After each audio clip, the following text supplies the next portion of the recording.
Hello, I'm Greg Hunter. Thank you for joining us today on USAWatchdog.com. Back today, a favorite of mine, Rick Ackerman, rickackerman.com. I know him as Rick's Picks because he makes so many great calls. He does a financial analysis. He forecasts for the economy. Rick, good to have you on USAWatchdog.com today. Thanks for inviting me on, Greg, and also for the kind words. Well, they're true words. Well, I want to talk about Sandy last week, and Sandy is blown out, up through Canada and on its way, but the effects are going to be long-lasting. I've seen sewage reports in the subways, gasoline, one official up in the Northeast called it the unprecedented damage. What's your take on how long and what kind of effect this is going to have on the country? Because the whole country is going to feel this. Well, it's pretty amazing. I'm a Jersey Shore guy myself. I grew up on an island, the same island as Atlantic City, and I'm getting reports from the field. These are friends of mine who have been sending pictures and damage reports. Some of them are reporters because that's what I did out of college. And I'm amazed at the destruction. I've been reading about it, but someone sent out a link to photos that had been assembled by the Daily Mail, a UK paper, and it's absolutely unbelievable. You see whole rows of houses along the beach that have just been kind of peeled off, and there was a huge fire up in New York, and homes have burned. They floated away. In Atlantic City, actually, I'm talking to some friends who said that the piece of the boardwalk, 2,000-foot stretch, is actually, that was slated for demolition. So Atlantic City didn't really fare as badly. The eye of the hurricane passed right over it, and it's only areas to the very populous corridor up in the New York, Long Island area that really took it hard. And, the damage figure they've been talking about on the order of $50 billion is going to go way, way up. I wouldn't be surprised if it gets up into the $150 to $250 billion category. And when you talk about that much damage, it's really going to have a national impact. And on the one hand, there's definitely a Keynesian shot in the arm here because you'll have a lot of money going into repairs. And it's not like stimulus money, which goes, who knows where it goes. It goes into, I think, a deflationary sinkhole. But when you spend that money on things that are going to come by train and on people who are very skilled fixing bridges and electrical components, it's really going to make its way into the economy. So that's good. But even now, you're seeing an offset to the extent that a lot of people can't get to work. Well, it couldn't have happened at a worse time in the economy. I wrote a piece on my site called Nation of Denial. And, the Fed is printing $85 billion each and every month.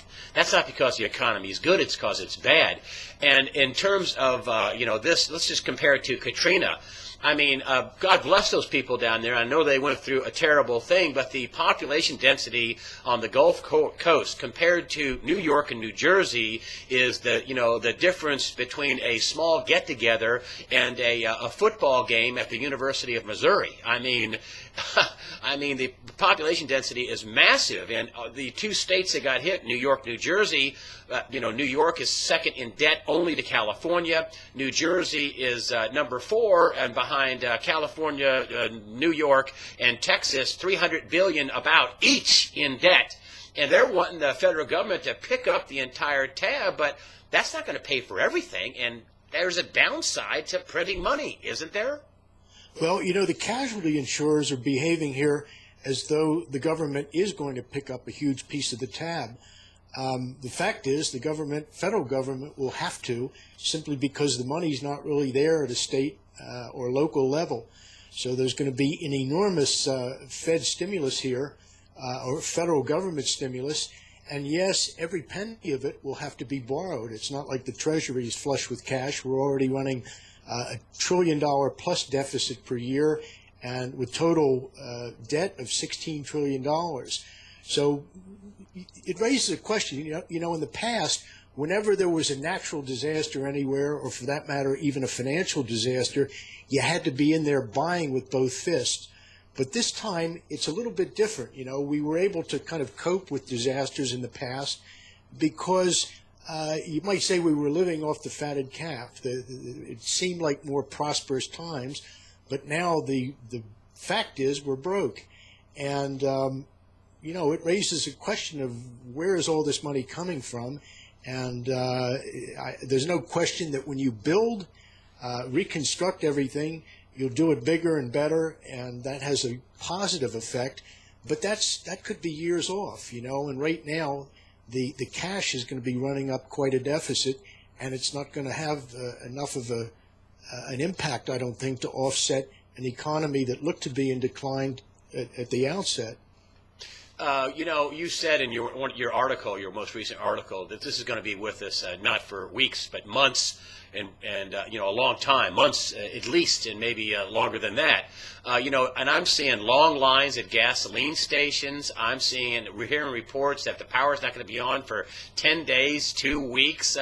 This is right in the middle of the most profitable quarter for retailers of the year, and the biggest buying, the biggest, most populated shopping area of the country.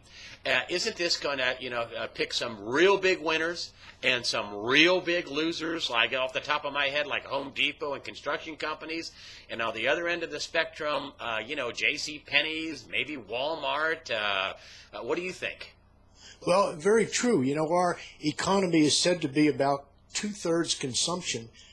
It would be better if we were perhaps 2/3 capital investment, but basically our economy runs on consumption, and there's no question that what's happened over the last week is going to greatly cut into retail goods, especially kind of high-end gifts and things that are not essential. So, yes, I think Home Depot and the others will be great beneficiaries of this, but as far as sellers of clothing and toys and expensive jewelry even, it's not going to be so good. I mean, it's. I guess though, parents will have to go to Timmy and say, "Yeah, you're not getting that new bike this year. Mommy and Daddy had to buy a generator." Well, they're going to have to dig deep. Cuomo issued an order that basically said that the insurers will have to treat this not as a hurricane but as a storm, and it's not just a small semantic detail, because most of the hurricane damage is insured with a deductible that can be anywhere from 3 to 5% of the value of your home, or which can really add up. But as long as it's classified as a storm, the $1,000 property damage deductible that typically applies will be in force. But I also heard reports that a lot of people, because it's been very long since they've had a storm of this magnitude and a flood of this size, a lot of people didn't have flood insurance. And isn't there a big difference between homeowners and flood? I mean, the homeowners doesn't pay for flood. Am I wrong? And isn't this going to cause some people to default on property up there? Yeah, flood insurance is huge, and even in the town that I grew up in, Margate, very upscale, Longport, anybody who's got a basement is in 3 feet of water there. So there's enormous damage, and yes, a lot of the damage will not be covered by insurers. So it's going to take a big bite out of homeowners' savings. And, again, I don't know whether FEMA is going to come in a big way. I was in San Francisco living through the earthquake, and they wrote some big checks, really, when it was a state of disaster was declared.